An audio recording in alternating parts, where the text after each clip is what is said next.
All right, so one of the other common problems that you might come back to the BOS server to go ahead and do your cache, and you're going to see a screen like this. One of the most important things you do is do not touch anything on this screen.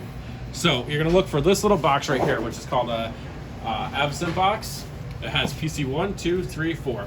There's another one out there, same concept, 1, 2, 3, or 4. So you're just going to go ahead and hit 1, and then your screen will come back to normal.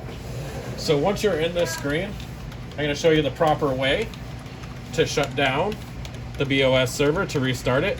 Atos may instruct you to do it, so it's a good thing to know. Joe went over the battery backup. If that's beeping because you're in a power outage, you're going to want to come in here and you want to make sure that you shut it down properly. So you're going to do the restart. Well, this is how you restart it. You would go into here, to start, restart, and then hit yes, and it's going to restart your BOS server. To do the shutdown, you would go back to the main screen, and I will also do the shutdown. I'll show you when that comes up as well. One of the biggest things as OTP1 shift managers, one of the things I can't stress enough is if you do go into power outage, you never want to tell Atos that it was a power outage. Let them try to figure that out on their own if they do. Otherwise, we're going to be fully responsible for whatever equipment goes down. McDonald's has what's called a swap program, so if any of the stuff does go down on natural causes, we'll say, they'll be able to swap it out at no cost.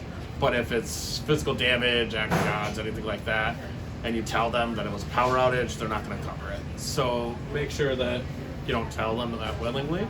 If they figure it out, then by all means go ahead and tell them, but never really want to go out and just say, hey, we had a power outage, that was this, and it doesn't work. When dealing with Atos, I'm going to take a second, it could be very frustrating because sometimes they're pushing stuff that has nothing to do with it or they're not understanding you. If they don't understand you, don't be afraid to hang up, give it like 2 minutes, call back, you'll probably get a different tech, and that tech is usually a little bit better.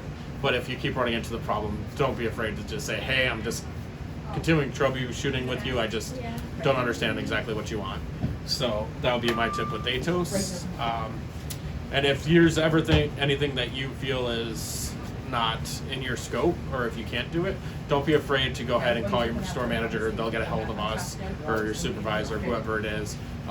And for the most part, we usually respond as quickly as possible.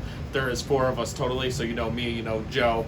We have Kate Johnson, which a lot of you are familiar with as well, and Dave up in Honesdale. So there is more than enough of us to go around to make sure that you guys aren't without something very long.